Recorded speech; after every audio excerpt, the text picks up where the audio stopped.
Covaxin এনেকুৱা এটা শব্দ যিটো শব্দৰ লগত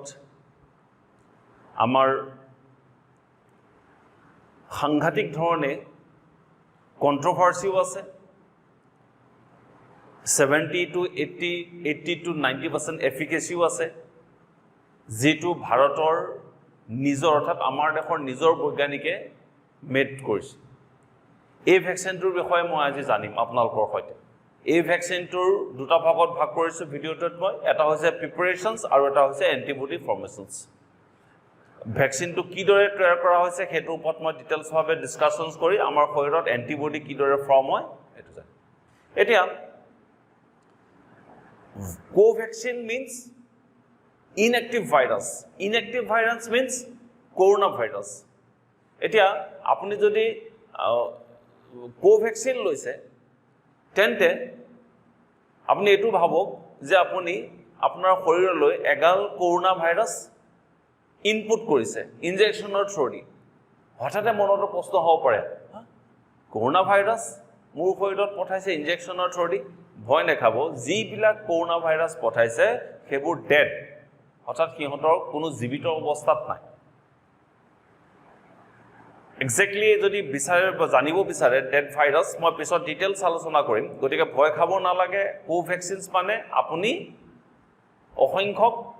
কৰোনা ভাইৰাছ আপোনাৰ শৰীৰত ডেড কৰোনা ভাইৰাছ এন্ট্ৰি কৰা হৈছে এই ভ্যাকচিনটো এফিকেসি সবতকৈ ভাল বৰ্তমান সময়ত ই ভাৰতবৰ্ষতে নহয় গোটেই পৃথিৱীৰ বহুত দেশে ইয়াক ইউজ কৰি আছে কন্ট্ৰভাৰ্চিও আছে এই ভ্যাকচিনৰ লগত প্ৰথমতেটো অপজিশনছ আমাৰ দেশৰ অপজিশনছ পাৰ্টিয়ে ক্লেম কৰিলে যে থাৰ্ড ফেজ নোহোৱাকৈ ট্ৰায়াল নোহোৱাকৈ ইমাৰ্জেন্সি ইউজৰ কাৰণে অনুমতি দিয়া হ'ল নেক্সট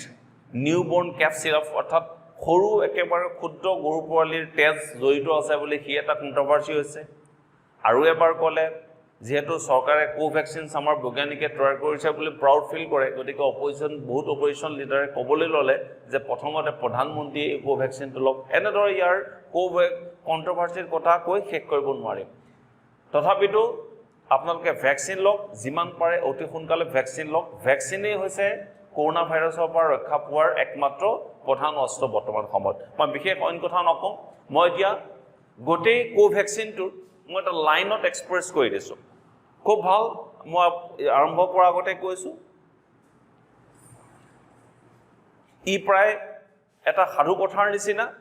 শুনি যথেষ্ট ভাল পাব একেবাৰে সাধু কথাৰ নিচিনাকৈ ধৰিব পাৰিব আৰু একে কোবতে মনত থাকিব আপোনালোকৰ মই ইয়াতে লিখি দিছো মূল উপপাদ্য অৰ্থাৎ ম্যাথমেটিক্যালি এক্সপ্ৰেছ কৰিছো থিওৰেমটো কি ভিৰ'চেলছ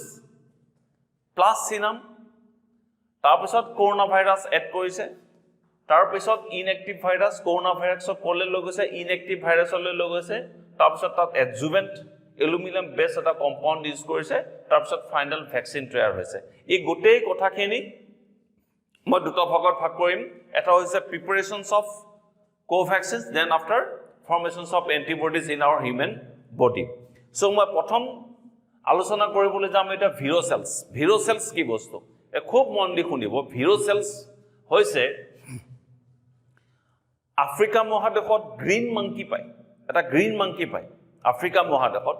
গ্ৰীণ মাংকিৰ শৰীৰত থকা কিডনিৰ পৰা ভিৰ'চেলছ কালেক্ট কৰে মই আকৌ কৈছো আফ্ৰিকা এডাল্ট প্ৰাপ্তবয়স্ক হ'ব লাগিব কোন দেশৰ আফ্ৰিকা মহাদেশৰ কি গ্ৰীণ মাংকিৰ পৰা গ্ৰীণ মাংকি কালেক্ট কৰি তাৰ কিডনিৰ পৰা কি সেলছ সংগ্ৰহ কৰে ভিৰ'চেলছ মই কম ভিৰ'চেলছ কিয় সংগ্ৰহ কৰে এতিয়া ভিৰ'চেলছ সংগ্ৰহ কৰাৰ পাছত তাৰ পিছত কালেকশন হয় নিউবৰ্ন কেফ সিৰাম নিউবৰ্ন কেফ সিৰাম দি পেলাই এই ভিৰ'চেলছবোৰ কিডনিৰ পৰা যেতিয়া লওঁতে ভিৰ'চেলবোৰ খুব অত্যন্ত ক্ষুদ্ৰ থাকে তে ইয়াক ডাঙৰ কৰিব লাগিব গ্ৰো কৰিবৰ কাৰণে আমি এটা বস্তু ইউজ কৰিছে হেতু হৈছে নিউবৰ্ন কেফ সিৰাম বুলি কয় এতিয়া প্ৰথমটো ইয়াতে দুটা শব্দ আহি গ'ল নিউবৰ্ন কেফ আৰু এটা হৈ গ'ল সিৰাপ তাৰমানে আপোনালোকে ভাবক একেবাৰে ক্ষুদ্ৰ গৰু পোৱালি নতুনকৈ জন্ম হোৱা গৰু পোৱালি বা জন্ম হ'ব পোৱাই নাই তাৰ পৰা গৰু পোৱালিৰ পৰা তেজ সংগ্ৰহ কৰে আমি জানো ব্লাডত কি থাকে আৰবিসি থাকে ডব্লিউবিসি থাকে প্লেটলেটস থাকে প্লাজমা থাকে হয়নে তে এতিয়া প্ৰথমতে নিউবৰ্ন কেফৰ পৰা মই দেখাই দিছো আকৌ নিউবৰ্ন কেফৰ পৰা কি লয় ব্লাড লয় ব্লাডৰ পৰা কি প্লাজমাত থকা ফিব্ৰোজিন যদি উলিয়াই দিয়া হয় তেতিয়া হলে হেতুৱে কি ফৰ্ম হয় সিৰাম বুলি কয় ফিব্ৰোজিনছ কি উলিয়াই দিয়ে ফিব্ৰোজিনছে টেট আকৌ গুট মাৰি দিয়ে গতিকে তাৰ পৰা হেতু মাইনাস কৰি দিয়ে মই আকৌ এবাৰ কৈছো ভিৰ'চেলছ গ্ৰো কৰিবৰ কাৰণে আমাৰ কাক প্ৰয়োজন হ'ব নিউবৰ্ন কেফ সিৰাম নিউবৰ্ন কি একেবাৰে ক্ষুদ্ৰ গৰু পোৱালিৰ পৰা ব্লাড লোৱা যায় ব্লাডত প্লাজমা থাকিব প্লাজমা কালেক্ট কৰি পেলাই তাৰ পৰা ফিব্ৰোজিনছটো নেগেটিভ তাৰপৰা আঁতৰাই দিব লাগিব তেতিয়া হলে আমি কি পাই যাম সিৰাম পাই যাম এই সিৰামৰ সহায় ইয়াক এই ভিৰ'চেলছ গ্ৰো হোৱাৰ পিছত ইয়াক কিহৰ সহায়ত পানী আৰু কেমিকেলছৰ সহায়ত কেবেবাৰো ধুই পেলোৱা যায় সো ডেট এই যিবোৰ ভিৰ'চেলছ গ্ৰো হল তাত যাতে কোনো সিৰাম থাকি না যায় সো এটো বাফাৰ বুলি কোৱা হয় বাফাৰ সলিউশনছ বুলি কোৱা হয় that means Vero cells plus water plus chemicals দি পেলাই ভিৰ'চেলছ টু কমপ্লিটলি ক্লিন কৰি দিয়া যায় so that there should not be any serum of newborn calf so this is the formations of Vero cells grow কৰাৰ পিছত আমি এটা চাও মই আকৌ কৈছো কোভিশিল্ড ভ্যাকচিনত আমি কি লৈছিলো চিম্পাঞ্জিৰ এডিনোভাইৰাছ লৈছিলো তে ইয়াতে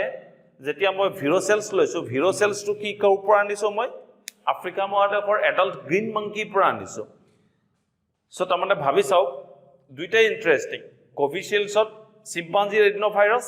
কোভ্যাক্সিনত আফ্ৰিকা মহাদেশৰ গ্ৰীণ মাংকি কিডনিৰ পৰা ভিৰ'চেলছ লৈছো এতিয়া এই ভিৰ'চেলছ কিয় কয় মই কৈ দিছো শুনক আমি সদায় জানক যে কোভ্যাক্সিনত আমি সদায় কৰোনা ভাইৰাছ ইউজ কৰিছে তে আমাক অসংখ্য মিলিয়নছ কৰোনা ভাইৰাছ লাগিব এটা এই মিলিয়নছ কৰোনা ভাইৰাছ কোনে ফৰ্মেশনছ কৰিব ভিৰ'চেলছে ফৰ্ম কৰে সেই কাৰণে ভিৰ'চেলছটো কালেকশন কৰিবলগীয়া হয় তাৰ মানে যেতিয়া ভিৰ'চেলছ গ্ৰোথ হোৱাৰ পিছত এই বাফাৰ সলিউশনৰ দ্বাৰা ভিৰ'চেল ক্লিন কৰাৰ পিছত ভিৰ'চেলছ প্লাস SARS-CoV-2 তাৰ মানে ইয়ে কৰোনা ভাইৰাছৰ লগত লগ খুৱাই পেলাই অসংখ্য মিলিয়নছ কৰোনা ভাইৰাছ সেইকাৰণে মই লিখি দিছো চাওক ভিৰ'চেলছ প্লাস সিৰাম তাৰ পিছত দেন SARS-CoV-2 লগত মিলাই অসংখ্য আমি কৰোনা ভাইৰাছ ফৰ্ম কৰিম অসংখ্য কৰোনা ভাইৰাছ ফৰ্ম কৰাৰ পিছত তাক আমি কি কৰিম ইনএক্টিভ ভাইৰাছ অৰ্থাৎ ডেড ভাইৰাছলৈ কনভাৰ্ট কৰিম অসংখ্য কৰোনা ভাইৰাছ জন্ম হোৱাৰ পাছত তাক আমি ইনএক্টিভ ভাইৰাছ কৰিম ইনএক্টিভ মিন্স ডেড ভাইৰাছ কৰিম এটা ডেড ভাইৰাছ কৰিবৰ কাৰণে কেইবাটাও প্ৰসেছ আছে জেনাৰেলি হিটৰ সহায়ত কৰে ৰেডিয়েশনৰ সহায়ত কৰে জেনাৰেলি সেকেন্ড অপশনটো হৈছে ৰেডিয়েশনৰ সহায়ত কৰিব পাৰে আৰু থাৰ্ড হৈছে কেমিকেল এতিয়া 7th মে 7th মে মই কৈ দিছো 7th মে 2021 দ্য নিউয়ৰ্ক টাইমছৰ এটা প্ৰকাশিত নিউজ পেপাৰৰ মতে বাতৰিৰ মতে এই কেমিকেলটো ইয়াতে বিটা প্ৰপিঅলেক্টন নামৰ কেমিকেল ইউজ কৰিছে মই কোৱা কথা নহয় দে মই কৈছো 7th May 2021 the New York times পেপাৰে নিউজ পেপাৰে এটো এক্সপোজ কৰিছে যে ইয়াতে বিটা প্ৰপিঅলেক্টন ইউজ কৰিছে কিয় সদায় জানিব এটো এটা কৰোনা ভাইৰাছ ইয়াৰ সদায় এটো জিন মানে এটো আৰএনএ হয় এটা গম পাওক এটো হৈছে আৰএনএ সদায় মনত ৰাখিব এই আৰএনএ অবিহনে কৰোনা ভাইৰাছ মিনিংলেছ কোনো কাম নাই কাৰণ কি এই আৰএনএ থাকিলেহে কৰোনা ভাইৰাছ এটাৰ পৰা দুটাৰ পৰা চাৰিটাৰ পৰা 16টা ফৰ্ম কৰিব পাৰিব জন্ম দিব পাৰিব তাৰ কেঁচুৱাৰ জন্ম দিব পাৰিব এই বিটা প্ৰপিঅলেক্টনে কি কৰিছে এই যেটো জিনটো সদায় কি কৰিছে বান্ধি দিছে চাবি কৰি দিছে যাতে হি আৰু হেৰি কৰিব নোৱাৰে লৰচৰ কৰিব নোৱাৰে অৰ্থাৎ জিনটো ক্লোজ কৰি দিছে অৰ্থাৎ মৃত্যুৰ মুখলৈ ঠেলি লৈ গৈছে সো ডেট তাৰ যাতে যিবোৰ স্পাইক প্ৰটিন থাকে মই আগতে কৈছিলো এইবিলাক কি হয় সদায় কৰোনা ভাইৰাছৰ এইবোৰ কি হয় স্পাইক প্ৰটিন থাকে এই স্পাইক প্ৰটিনবোৰ সেম থাকিব কিন্তু তাৰ যিটো জন্মগতি সূত্ৰটো সূত্ৰটো সম্পূৰ্ণৰূপে বান্ধি পেলাই যাতে ই লৰচৰ কৰিব নোৱাৰে অৰ্থাৎ তাক মৃত্যুৰ মুখলৈ ঠেলি লৈ যায় একদম সিম্পল ডেড ভাইৰাছ বা ইনএক্টিভ ভাইৰাছ মানে আপুনি বুজি পাওক আমি যেতিয়া সদায় হিউম্যান বডি এটা যেতিয়া মৃত্যুৰ মুখত পৰে সব থাকে নাক থাকে কাণ থাকে চকু থাকে মুখ থাকে লেগ থাকে কিন্তু তাৰ কোনো কাম নাথাকে ব্ৰেইন নাথাকে আমি জন্ম দিব নোৱাৰা হৈ যাওঁ এক্স্যাক্টলি সেম কনসেপ্ট ইয়াতে এপ্লাই কৰিছে আৰু খালি এটো কথা মনত ৰাখিব যে মই অলৰেডি কৈছো এই ফৰ্মুলেশনৰ আৰম্ভণিতে এই ফৰ্মুলাৰ সহায়তে এনেকুৱা ধৰণৰ ভ্যাকচিন কিছুমান অলৰেডি আমাৰ শৰীৰত আছে যেনে আপুনি পলিঅ' লৈছে হেপাটাইটিছ এ লৈছে জাপানিজ এনকেফেলাইটিছ লৈছে ৰেবিছ এইবোৰ ভ্যাকচিন সকলোবোৰ এই এনেকুৱা ধৰণৰ ইনএক্টিভ ভাইৰাছৰ ওপৰত বেছ কৰি বনোৱা হৈছে সো এটো আপোনালোকে গম পালে যে ইনএক্টিভ ভাইৰাছ কৰি পেলা ডেড ভাইৰাছৰ পিছত তাতে কি কৰিছে এডজুভেন্ট ইয়াত কি কৰিছে মিক্স কৰিছে এডজুভেন্টটো হৈছে এলুমিনিয়াম বেছ এটা কম্পাউণ্ড কিয় মিক্স কৰিছে এডজুভেন্টটো সদায় মনত ৰাখিব এডজুভেন্টে আমাৰ ইমিউনিটি সিস্টেমত ভ্যাকচিনৰ এগেইনষ্টে ৰেসপন্স কৰাত উদগনি জনায় অসমীয়াত যদি মই কওঁ adjuvant used to response our immune systems towards the vaccines তো এটো কাৰণে এডজুভেন্ট ইউজ কৰি পেলাই ফাইনাল আমাৰ ভ্যাকচিন তৈয়াৰ কৰিছে this is the process so আকৌ এবাৰ মই শৰ্ট ফৰ্মত কৈ দিছো কালেকশন অফ ভিৰো সেলস কোৰ পৰা আনিছে আফ্ৰিকা মহাদেশৰ গ্ৰীণ মাংকিৰ কিডনিৰ পৰা আনিছে তাক সিৰামৰ সহায়ত গ্ৰো কৰিছে সিৰাম কি newborn calf this growth Vero cells coronavirus সৃষ্টিৰ কাৰণে ইউজ কৰিছে কৰাৰ পিছত তাক ইনএক্টিভ ভাইৰাছৰ লগত কনভাৰ্ট কৰিছে ইনএক্টিভ ভাইৰাছ কেমিক্যাল দি পেলাই বন্ড কৰি দিছে বন্ডিং কৰি দিছে কেমিক্যাল যাতে ই ৰিপ্লিকেট কৰিব নোৱাৰে জন্ম দিব নোৱাৰে আৰু সেই কাৰণে আমি কৰোনা ভাইৰাছ আমাৰ কোভ্যাক্সিনছ আমাৰ শৰীৰত দিলেও এটো কনফাৰ্ম হৈ থাকক হি কৰোনা ভাইৰাছৰ জন্ম দিব নোৱাৰে তাৰপিছত এডজুভেন্ট মই আকৌ কৈছো এলুমিনিয়াম বেছ কম্পাউণ্ড ইয়াক ইউজ কৰিছে কেলে সো দ্যাট আমাৰ ইমিউন সিস্টেমত যাতে ভ্যাকচিনৰ এগেইনষ্টে ৰেসপন্স কৰাত সহায় কৰে then final vaccines this is the process and this is the preparations of Covaxins এতিয়া সেকেন্ড টপিকটো হৈছে এই কোভ্যাক্সিনছক যেটা আমি শৰীৰত লওঁ লোৱাৰ পিছত আমাৰ শৰীৰত কেনে ধৰণে এন্টিবডি সৃষ্টি হয় হেতু ইমিউন সিস্টেমছ দিস ইমপ্লাইজ এন্টিবডিজ অৰ্থাৎ প্ৰথমতে ইমিউন সিস্টেমটো ৰেসপন্স কৰাব দেন এন্টিবডিজ ফৰ্ম হ'ব কেনেকৈ হ'ব এন্টিবডিজ ফৰ্ম হ'বৰ কাৰণে আপোনালোকে কেটামান মই আকৌ নতুন ওয়াৰ্ড দি দিছো এটা মন কৰক টি সেল তাক টি লিম্ফোসাইট বুলি কয় বি সেল বি লিম্ফোসাইট আৰু এন্টিজেন প্ৰেজেন্টিং সেল অৰ্থাৎ আমাৰ শৰীৰত কিছুমান অলৰেডি এন্টিজেন প্ৰেজেন্টিং সেল থাকে এটা টি সেল আৰু বি সেল হৈছে সদায় আমাৰ শৰীৰত হোৱাইট ব্লাড সেল অৰ্থাৎ সেটৰক্ত কণিকাত সিহঁত অল দা টাইম মুভমেন্ট হৈ থাকে আৰু এই দুইটাই সদায় ইমিউন সিস্টেমক ৰেসপন্স কৰে অৰ্থাৎ এন্টিবডিজ বনাবৰ কাৰণে টি সেলেও কৰে বি সেলেও কৰে বেসিক্যালি টি সেলে বি সেলক হেল্প কৰে সেইকাৰণে টি সেলক হেল্পাৰ টি সেল বুলিও কয় ইহঁতে বি সেলক সদায় হেল্প কৰে যাতে এন্টিবডি ফৰ্ম কৰিবৰ কাৰণে এতিয়া সাপোজ মই শুৰুতে কৈ দিছো ইমিউন সিস্টেমৰ ওপৰত সাপোজ ধৰি লওক আপুনি যেতিয়া কৰোনা ভাইৰাছ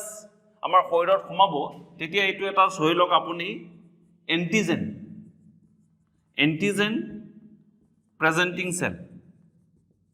প্ৰেজেন্টিং সেলে কি কৰে ইয়াক এই কৰোনা ভাইৰাছটো এটো কৰোনা ভাইৰাছ আৰু এটো মনত ৰাখিব এটো ডেড পজিশনত আছে কৰোনা ভাইৰাছটো বান্ধি দিছে ইয়াক এই তাৰ যিটো এন্টিজেন প্ৰেজেন্টিং সেলটো এনেকুৱা টাইপৰ থাকে ইয়াক খাবদি ধৰি লোৱাৰ লগে লগে ভিতৰলৈ টানি নি পেলাই কৰোনা ভাইৰাছটোক দুটা ভাগত ভাগ কৰি পেলাই আকৌ মই আগতেও কৈছো যেতিয়া ডেড ভাইৰাছলৈ কনভাৰ্ট কৰিলে কিন্তু সিহঁতৰ spike protein আদাৰ্স proteins ফ্যাক্টৰছ remain intact থাকে একে থাকে খালি ভিতৰত জিনটো মাৰি পেলাই গতিকে ইয়াক যেতিয়া এন্টিজেন প্ৰেজেন্টিং সেলে ইয়াক খাবতি ধৰি বা স্লপ বুলি কয় এনেকে কুচখুৱাই ধৰি ভিতৰলৈ আনাৰ লগে লগে এক কৰোনা ভাইৰাছটো দুটা ভাগত ভাগ কৰি পেলাই জিনখিনি নাইকিয়া কৰি পেলাই আৰু ইয়াৰ পৰা যেটো স্পাইক প্ৰটিন এই স্পাইক প্ৰটিনটো এনেকে ভাগ কৰি দিয়ে এটা স্পাইক প্ৰটিন ধৰি লওক মই ভাগ কৰা মই দেখাই দিছো ইয়াক কয় বুলিও কয় ঠিক তেনেকৈ ইয়াতো এনেকৈ ভাগ কৰি দিব ভাগ কৰি পেলাই এই এন্টিজেন প্ৰেজেন্টিং সেলে তাৰ যি ফ্ৰেগমেন্ট থাকে সি ইয়ালৈ ইয়াক পুশ কৰি দিয়ে এনেকৈ চাওক কৰোনা ভাইৰাছ বডিত সোমোৱা আকৌ কৈছো কৰোনা ভাইৰাছ বডিত সোমোৱাৰ লগে লগে এন্টিজেন প্ৰেজেন্টিং সেল আমাৰ শৰীৰত থাকে সি তাক খামতি ধৰি ভিতৰত সোমোৱাই আনি পেলাই গোটেই কৰোনা ভাইৰাছটো খণ্ড বিখণ্ড ভাগত ভাগ কৰি তাৰ যিটো স্পাইক প্ৰটিন থাকে স্পাইক প্ৰটিনটোক ডাইজেষ্ট কৰি পেলাই সি এন্টিজেন প্ৰেজেন্টিং সেলে ইয়াতে তাৰ ফ্ৰেগমেন্টবোৰত ওলমাই দিয়াৰ লগে লগে টি সেলবোৰটো ঘূৰি থাকে টি সেলবোৰ এক্টিভ হৈ যায় হিটক দেখি পেলাই টি সেলফে ইয়াক এটা কি কৰিব টি সেলফে ইয়াক ধৰি ল'ব ধৰি পেলাই ইয়াক বিটা সেললৈ ট্ৰান্সফাৰ কৰিব চাওক মই বিটা সেল আকি দেখাইছো এটো যেই বাহিৰত আহি যাব স্পাইক প্ৰটিনটো টি সেলটো কি হৈ যায় এক্টিভ হৈ যোৱাৰ লগে লগে ইমিউনো ৰেসপন্সত কাম আৰম্ভ কৰিব কোনে বিটা সেলে কৰিব এন্টিবডিজ ফৰ্ম কৰিব চাও বিটা সেলৰ কি এখিনতে চাওক যেই এক্টিভেটেড হেল্পাৰ টি সেলে কি কৰিব ই বিটা সেলৰ ওচৰত যাব বিটা সেলৰ ওচৰত গৈ তাৰ যিটো স্পাইক প্ৰটিনৰ ভাইৰাছটো ইয়াক দি দিব দিয়াৰ লগে লগে বিটা সেলে তাৰ নিজৰ ৰাসায়নিক ক্ৰিয়াৰ সহায়ত সদায় এন্টিবডি ফৰ্মেশন আৰম্ভ কৰে এন্টিবডিবোৰ সদায় কেনে কাম আগতে কৈছে এন্টিবডিবিলাক দুটা শেপ থাকে ভি শেপ ওয়াই শেপ সদায় ওয়াই শেপৰ লেখি এন্টিবডি কিছুমান ফৰ্ম কৰি দিব কেনেকৈ ফৰ্ম কৰিব এনেকুৱা কৈ এন্টিবডি কিছুমান ফৰ্ম কৰি দিব বিটা সেলে কাৰ এগেইনষ্টে কৰোনা ভাইৰাছৰ এগেইনষ্টে আৰু কিছুমান কি বাহিৰলৈ গুচি যাব যেনে এনেকৈ গুচি যাব কিছুমান এইবিলাক এনেকৈ গুচি যাব ঘূৰি থাকিব এতিয়া কি হ'ব নেক্সট টপিক কিলিং দা ভাইৰাছটো কেনেকৈ কিল কৰিব যে কৰোনা ভাইৰাছটো এটো আমি জানো এনেকুৱা কৰোনা ভাইৰাছ আছিলে স্পাইক প্ৰটিনবোৰ এইবিলাক স্পাইক প্ৰটিন এইবিলাক এই স্পাইক প্ৰটিনবিলাক এই জি এন্টিবডিজ ফৰ্ম কৰিব সি আহি পেলাই ইয়াত খামুচি ধৰিব কিয় খামুচি ধৰিব আৰু খামুচি ধৰিব স্পাইক প্ৰটিনবিলাক সি ডেষ্ট্ৰয় কৰি দিব সো ডেট এই যিটো আমাৰ পিছত শৰীৰত যদি ৰিয়েল কৰোনা ভাইৰাছ সোমায় যাতে কৰোনা ভাইৰাছটো আমাৰ শৰীৰৰ সেলত সোমাব নোৱাৰে দিস ইজ দা মেকানিজম এই মেকানিজমৰ সহায়তে কোভ্যাক্সিনটো আমাৰ তৈয়াৰ কৰিছে সো এখিনিকে সিম্পল কৈ আপুনি যদি জানিব বিচাৰিছে এখিনি কথা শিকিলে আপুনি ভাবিব যে কোভ্যাক্সিনৰ প্ৰিপাৰেশনস আৰু এন্টিবডিজ কি দৰে ফৰ্ম হয় এইবিলাক সদায় এন্টিবডিজ মনত ৰাখক এইবিলাক ওয়াই শেপৰ সদায় এন্টিবডিজ বুলি কয় ওয়াই শেপটো এন্টিবডিজ বুলি কোৱা হয় এই এন্টিবডিজবোৰ ঘূৰি থাকিব এন্টিবডিজবোৰ বিটা সেলতো থাকিব বিভিন্ন আমাৰ শৰীৰৰ মানুহৰ শৰীৰৰ যিবোৰ সেল থাকে তাতো গৈ এন্টিবডিজবোৰ ফৰ্ম হ'ব আলটিমেটলি যেতিয়া ৰিয়েল কৰোনা ভাইৰাছ হ'ব তাৰ স্পাইক প্ৰটিনবোৰ ডেষ্ট্ৰয় কৰি দিয়ে this is the mechanism so আশা কৰিছো এই ভিডিওটো চাই আপোনালোকে কোভ্যাক্সিনৰ ওপৰত সিম্পল ধাৰণা কৰিব পাৰিছে যে কোভ্যাক্সিনৰ প্ৰিপাৰেশনস আৰু ফাংচনছবোৰ কেনেকুৱা সো আহি আছো মই নেক্সট ভিডিও লৈ আৰু আপোনালোকৰ মাজলৈ অতি সোনকালে অপেক্ষা কৰক দুদিনমান till then bye bye and take care